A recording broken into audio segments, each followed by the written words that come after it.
Hi, welcome all on IQ Chevil's online platform. As usual, we are going to discuss about the Hindu editorial and one or two news items related to the Indian Express. And before moving further, happy Teachers' Day to all of you. Okay, so here today I am going to discuss with all of you about again the one nation one election. Although we have discussed yesterday, but it appears in the Hindus editorial, so I am discussing it again in accordance with the Hindus editorial opinion. We will analyze this.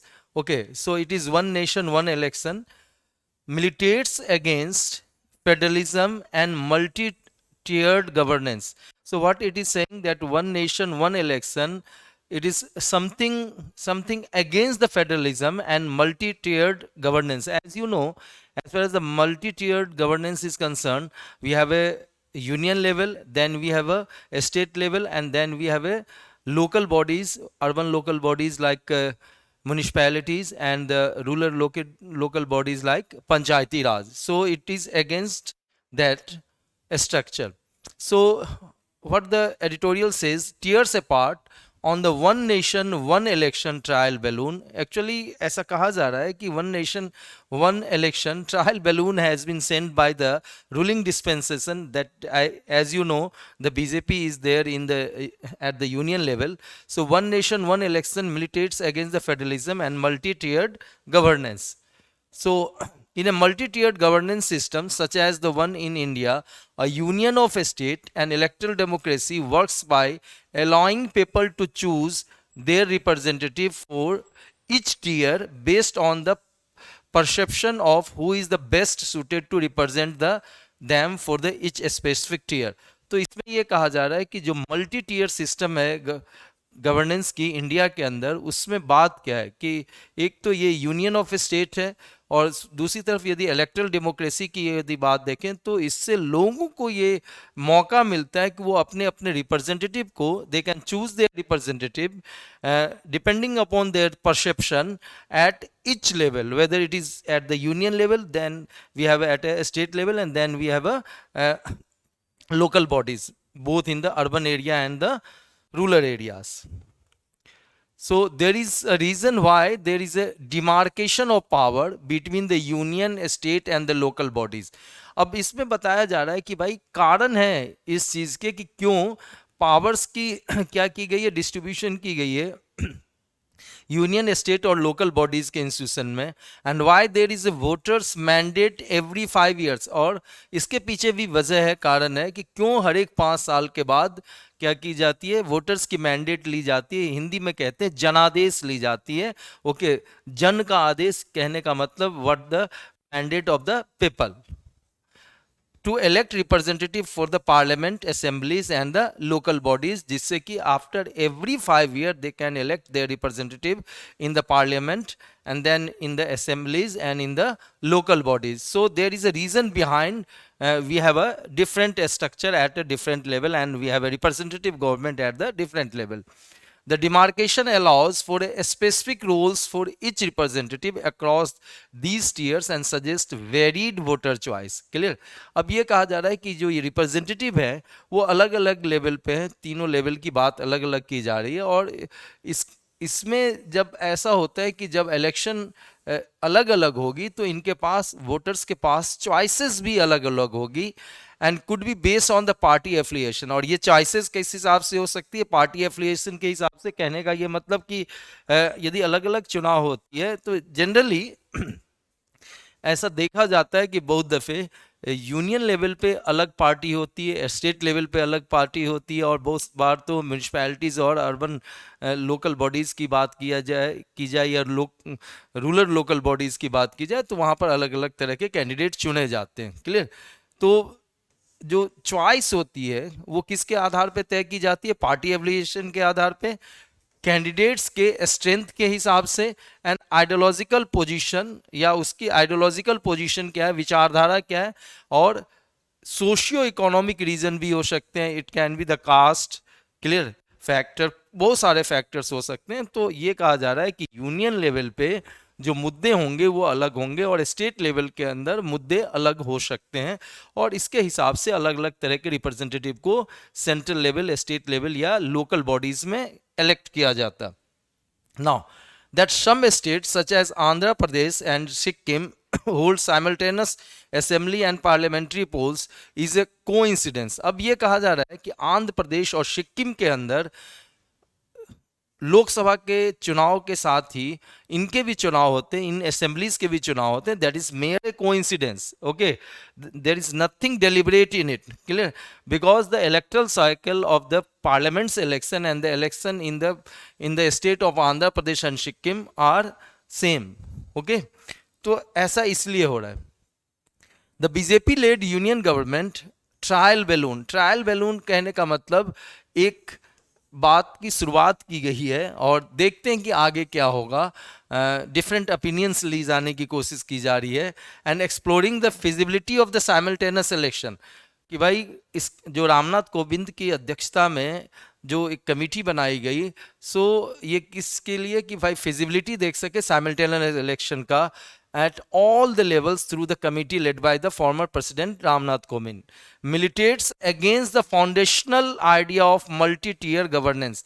तो ये कहा जा रहा है कि ये एक तरीके से बिल्कुल अगेंस्ट में जा रहा है जो कॉन्स्टिट्यूशन के अंदर मल्टी टीयर गवर्नेंस की बात की जा रही है. And this act started by the BJP government is anti federal, and that is the opinion of the Hindu editorial. It's not my opinion. Okay, so I'm just explaining whatever written there. So dangerously one of the committee terms the reference to examine and recommend. अब देखो बड़ा ही खतरनाक सी बात इसमें यह है कि committee को जो टर्म्स ऑफ रेफरेंस दिए गए, what is the terms of reference? सो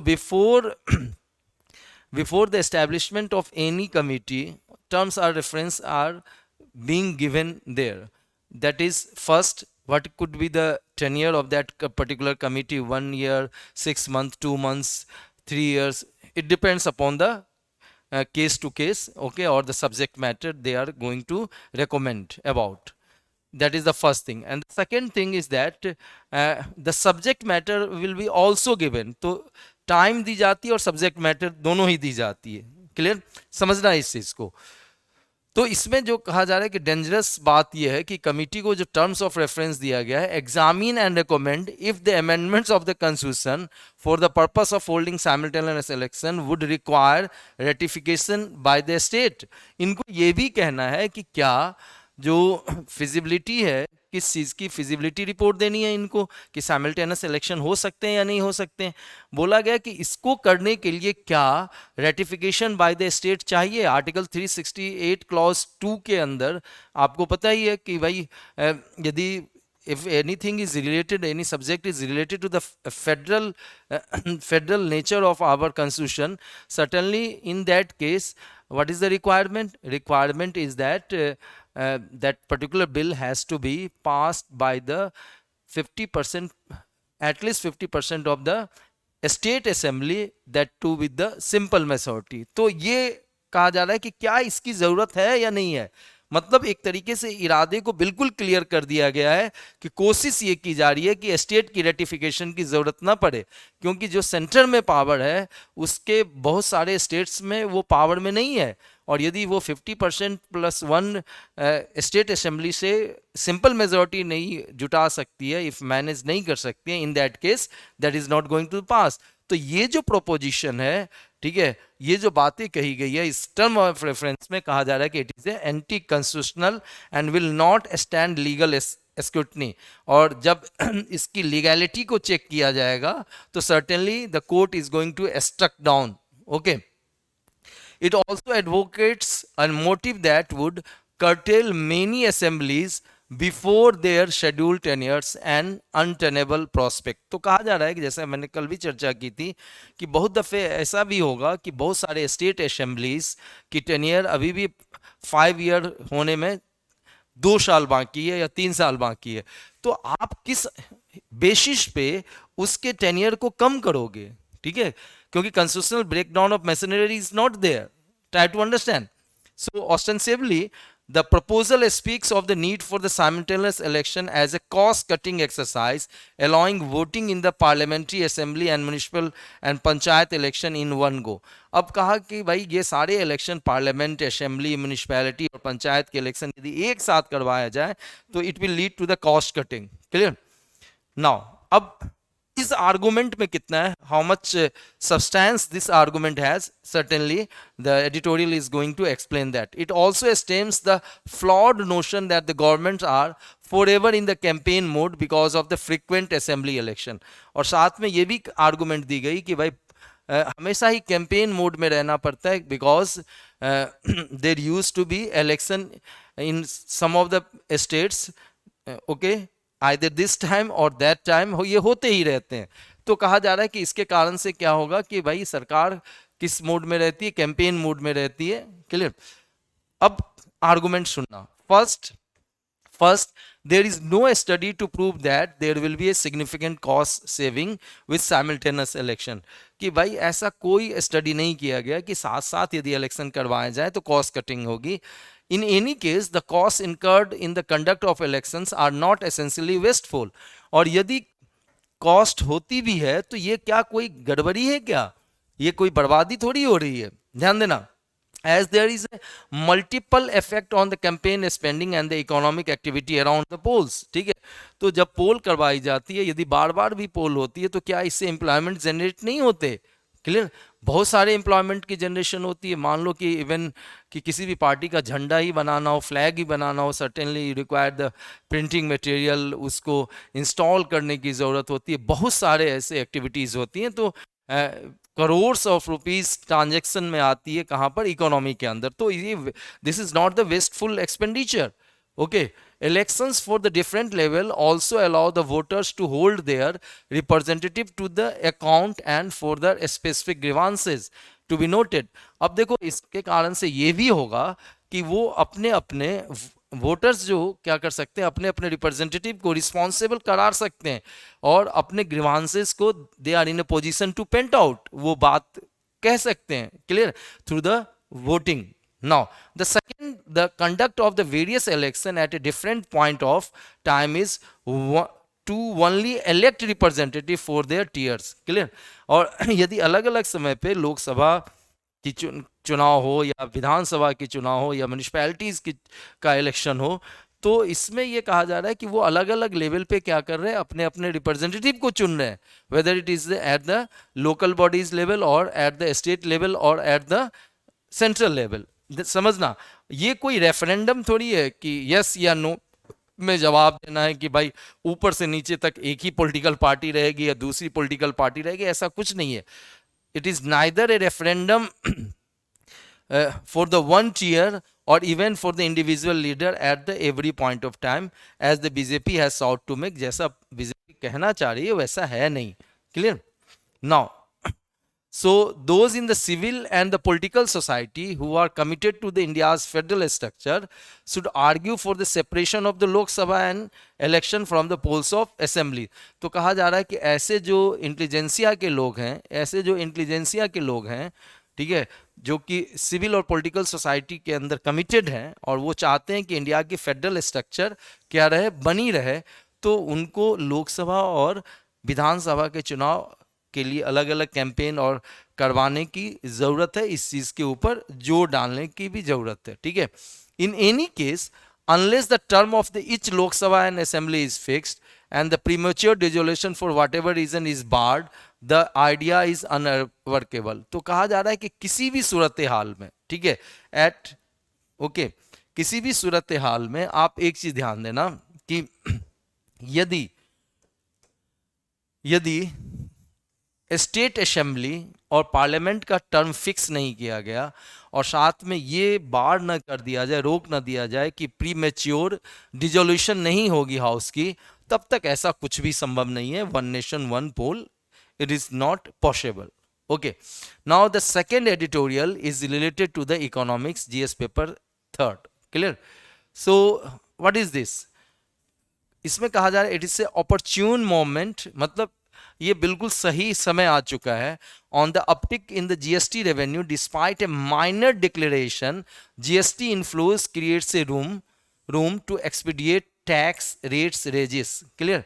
तो कहा जा रहा है कि बिल्कुल सही समय आ चुका है कि भाई जीएसटी के रेवेन्यू में जो पैसे जीएसटी से गुड्स एंड सर्विसेज टैक्स से मिल रहे हैं उसमें तेजी आई है। क्लियर? और थोड़ा बहुत इसमें डी एक्सलरेशन देखा गया, कमी देखा गया है। क्लियर? लेकिन जीएसटी की जितनी इनफ्लो है, जितने पैसे आ रहे हैं, उससे भाई जीएसटी के टैक्स रेट में बदलाव की गुंजाइश बनती है। There is a possibility of changing the tax rates, okay, of the GST, because the inflow of the GST is better now. अब देखो, GST revenue has clocked an average of 11.3% growth in the first 5 months of the 2023-24 financial year. If we take the first five months of the 2023-24 financial year, there is a growth rate of 11.3% in the GST revenue. Okay, and average monthly kitty is the, और monthly कितना आ रहा है 1.66 लाख करोड़, जो कि 1.5 लाख करोड़ इसी समय में पिछले साल जो थी वो 1.5 लाख करोड़ थी. Now it is 1.66 lakh crore. Okay, so what the experts are saying, it's a positive trend. Clear? Since July, a state received an average of 3200 crore in the GST income per month. मतलब स्टेट को 3200 crore GST प्रत्येक महीने मिल रही है state को. Expert ने कहा कि ये पॉजिटिव ट्रेंड है. तेलंगाना की यदि बात की जाए, third after Kerala and Karnataka among the southern state. तो केरला को 36% और कर्नाटका को 30% और तेलंगाना इसके बाद तीसरे नंबर पे है. State is rank 6 along with the Maharashtra 24% of GST growth.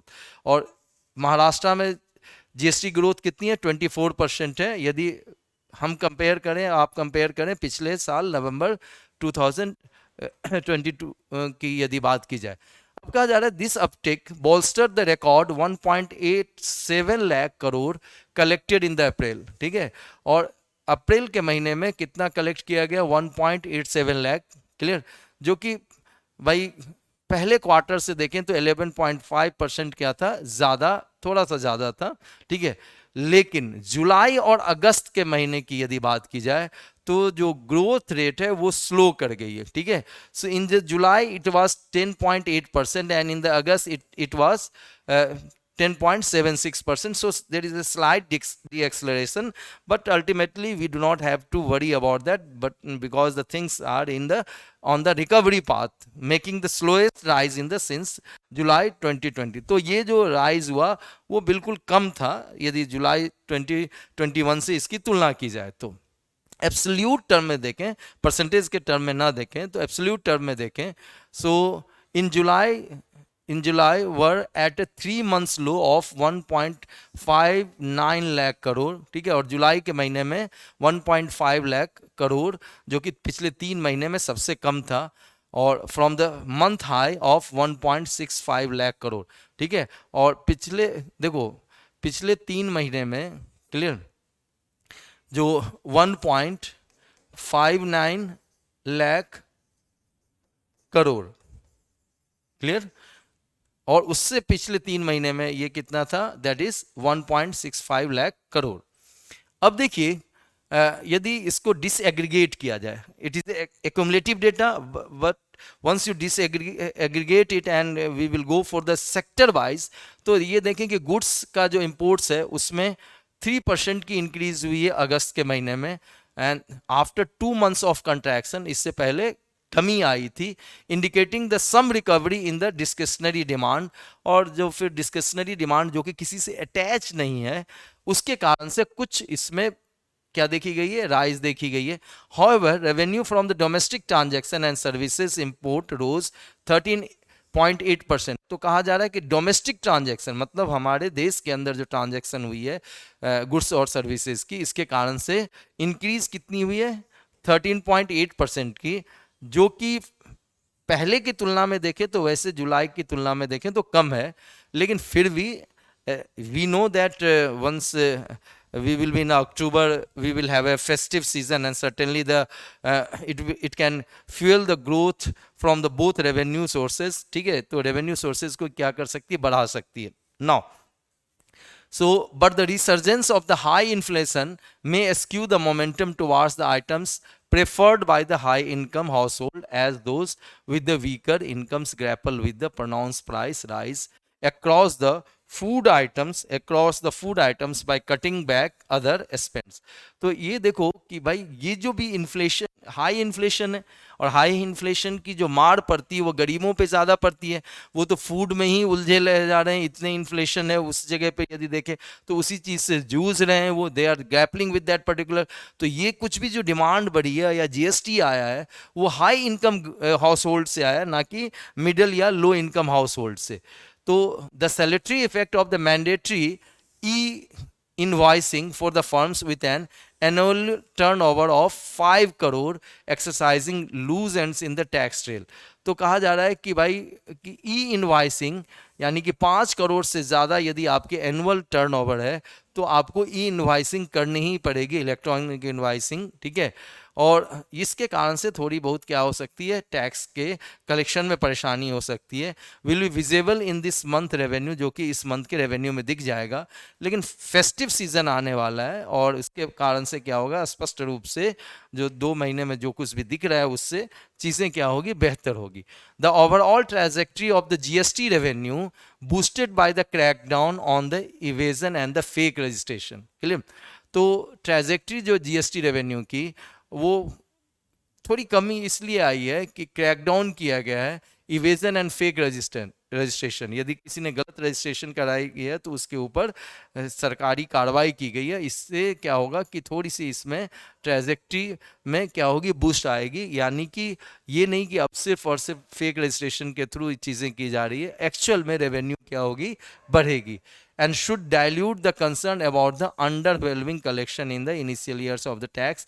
और जो शुरुआत में इस साल के टैक्स में क्या देखी जा रही थी, कमी देखी जा रही थी, उसमें थोड़ी सी बेहतरी दिखेगी. It offers a window to simplify and rationalize the complex multiple rates of the GST structure as mooted by the GST Council in 2021. यानी कि 2021 में GST काउंसिल ने ये प्रपोज किया था कि भाई मल्टीपल रेट्स जो हैं GST के अंदर उसको सिंप्लीफाई किया जाए, उसको रेशनलाइज किया जाए. और पिछले साल फाइनेंस मिनिस्ट्री का इशारा यदि देखें तो रेट में जो बदलाव है, ठीक है, will have to wait till the inflation subside. मतलब इनका ये कहना है कि रेट में बदलाव तब होगा जब इन्फ्लेशन में क्या हो जाएगी, कमी हो जाएगी. Clear. This year it signals the rationalisation plan will stay in the deep freeze. Clear. अब इस साल ये दिख रहा है क्योंकि अगले साल क्या आने जा रही है, चुनाव होने जा रही है, तो ऐसा दिख रहा है कि ये रैशनलाइज करने का टैक्स रेट को इसमें थोड़ी सी अब क्या की जाएगी, it will be put into the deep freeze. एक मिनिस्ट्रियल ग्रुप को ये टास्क दिया गया है कि नए रेट स्ट्रक्चर को वो क्या करें, बताएं. ठीक है. और लेकिन ये अभी ग्रुप ऑफ मिनिस्टर्स जो है आप देखिए तो अभी बनाया भी नहीं गया है. क्लियर. और even the political bandwidth for the big GST reset is limited. यदि राजनीतिक रूप से देखें तो थोड़ा सा जीएसटी में रैशनलाइजेशन या टैक्स रेट को मतलब आप यदि बढ़ाना चाहते हैं या घटाना चाहते हैं तो इसमें बहुत ज़्यादा फ्लेक्सिबिलिटी नहीं है, because we are already in the election year. हम किस में पहुंच चुके हैं, इलेक्शन ईयर में पहुंच चुके हैं. Clear. And the centre may want to pitch it as a promise to the voters. लेकिन सेंटर ये जरूर चाहेगी कि भाई एक तरीके से प्रॉमिस दिखाया जाए किसको, वोटर्स को, कि हम ऐसा कुछ करने जा रहे हैं. ठीक है. और सरकार के लिए नेक्स्ट लोकसभा तक रुकना और उसके बाद अनाउंसमेंट करना, okay, it is not going to the politically prudent decision on the behalf of the government of India. Okay.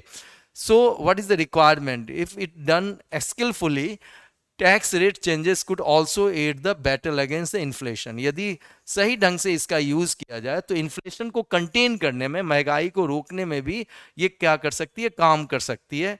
Of interest for the common man. और यदि महंगाई में कमी आई तो सर्टेनली कॉमन मैन को क्या होगा, इसका फायदा होगा. In any case this will be A complicated exercise. लेकिन जैसे भी हो ये पूरा का पूरा एक्सरसाइज इतना आसान नहीं रहने वाला है. ठीक है. So the dialogue with the state must be continued by reviewing the GoM, ठीक है। तो जो स्टेट के साथ बातचीत जारी रहनी चाहिए और ग्रुप ऑफ मिनिस्टर्स को रिवाइव करने की ज़रूरत है, rather than starting afresh a year later, या एकदम से जो शुरुआत की जाएगी अगले साल से, ठीक है, उसकी यदि बात की जाए तो, ठीक है।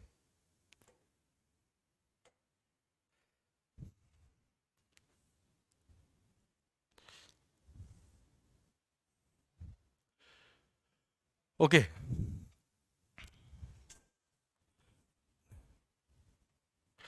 this is the another piece of information and it is from the Indian express. इसमें क्या है कि ऑनगोइंग स्टोरी क्या है, एक आर्टिकल पब्लिश की गई है येल मेडिसिन रिव्यू के अंदर अगस्त 31 को, क्लियर। और इसमें यह कहा जा रहा है कि कोविड-19 इन्फेक्शन का, ठीक है, जो मल्टीपल कंट्रीज में क्या हो रहा है कि कोरोना वायरस का नया वेरिएंट आया है and that is the BA.2.86 which is informally being termed as the पिरोला, जिसको कि पिरोला का नाम दिया गया। और सर्टेनली ये आपके general awareness paper third, GS paper third के अंदर नैनो टेक्नोलॉजी और रोबोटिक्स, ये जो साइंस टेक का पेपर है उससे जुड़ेगा, ठीक है। अब देखते हैं कि इंफॉर्मेशन क्या है। येल स्कूल ऑफ मेडिसिन के अन्य हैन ने, पोस्ट डॉक्टरल एसोसिएट ने कहा, क्या कहा कि भाई सार्स कोविड 2 की यदि बात की जाए तो उसका जेनोमिक सर्विलेंस की इनिशिएटिव की गई है और उसमें ये पता चला है मच मोर इंटरेस्टिंग सब वेरिएंट, और एक और सब वेरिएंट आया है इसका जो कि Omicron, when compared with the Omicron सब वेरिएंट नोन एज द, और ओमनिक्रॉन सब वेरिएंट को इस नाम से जाना जाता है XBB.1.9, clear. That variant initially spread quickly, और ये वेरिएंट बड़ी तेजी से बढ़ा था जैसे आपने देखा ही होगा, and did not overwhelm population as a significant scale, लेकिन तेजी से बढ़ा लेकिन बहुत ज़्यादा प्रभावित नहीं किया, ठीक है। The same report noted that it has been detected by the surveillance labs in the Israel and Denmark, और उसी रिपोर्ट में कहा गया कि भाई इसराइल और डेनमार्क का जो सर्विलेंस लैब है, ठीक है, और बाद में इंग्लैंड का भी और साउथ अफ्रीका का भी और यूनाइटेड स्टेट्स का भी, ये चीज़ें कंफर्म की गई। और एक अकॉर्डिंग टू फॉर्च्यून जो पत्रिका है, मैगजीन्स है, उसके हिसाब, उसके न्यू डेटा के हिसाब से देखें जो कि ट्विटर पे फ्राइडे को इन्होंने रिलीज़ किया, एक रिसर्चर्स कहते हैं कि इंस्टीट्यूट एट द स्वीडन ये बताते हैं कि blood sample taken last week perform better than expected when it came neutralising, ठीक है। तो ब्लड सैंपल ने बेहतर परफॉर्म किया जब न्यूट्रलाइज करने की बात हो, BA.2.86 को न्यूट्रलाइज या उसको खत्म करने की बात हो, ठीक है। एक और रिसर्चर्स का कहना है, ठीक है, कि ट्वीट के अंदर the findings offer A more positive outlook for how new booster might protect against the highly muted variant, clear. कि भाई ये जो पॉजिटिव आउटलुक आ रहा है, ठीक है, जो पॉजिटिव रिजल्ट्स आ रहे हैं, और वो for how new booster might protect against the highly mutant variant, कि ये जो नए बूस्टर्स जो आए हैं उससे कैसे बहुत तेज़ी से बदलने वाला जो वेरिएंट है उसको कंट्रोल किया जा सकेगा। जहाँ तक डेथ का सवाल है, ठीक है, अभी तक कोई डेथ इसमें रिपोर्ट नहीं की गई है according to the W H O की यदि बात की जाए तो, clear. As of the last week an elderly man in the Europe was hospitalise, और पिछले हफ्ते तक कह सकते हैं कि भाई एक मतलब बूढ़े आदमी को यूरोप में हॉस्पिटलाइज किया गया था इस स्ट्रेन के साथ। फॉर्च्यून पत्रिका या मैगजीन के रिपोर्ट की बात करें तो, as of a few weeks ago, rising COVID-19 cases in the USA were mostly a result of the iris variant, लेकिन कुछ हफ्ते पहले यूएस के अंदर जो देखी गई थी तेजी वो इरिश वेरिएंट के कारण से देखी गई थी, ओके। सो अब प्रश्न उठता है what precaution need to be kept in mind against the new variant, clear. तो that is all for today, okay, and thanks to all of you for attending this class, and I will certainly request all of you after going through this video lecture, okay, you must comment, okay, that is my humble request. Comment, like, subscribe and share with your other colleagues and your classmates, okay. Thanks for being here on the IQ Civils online platform. Take care, God bless all of you.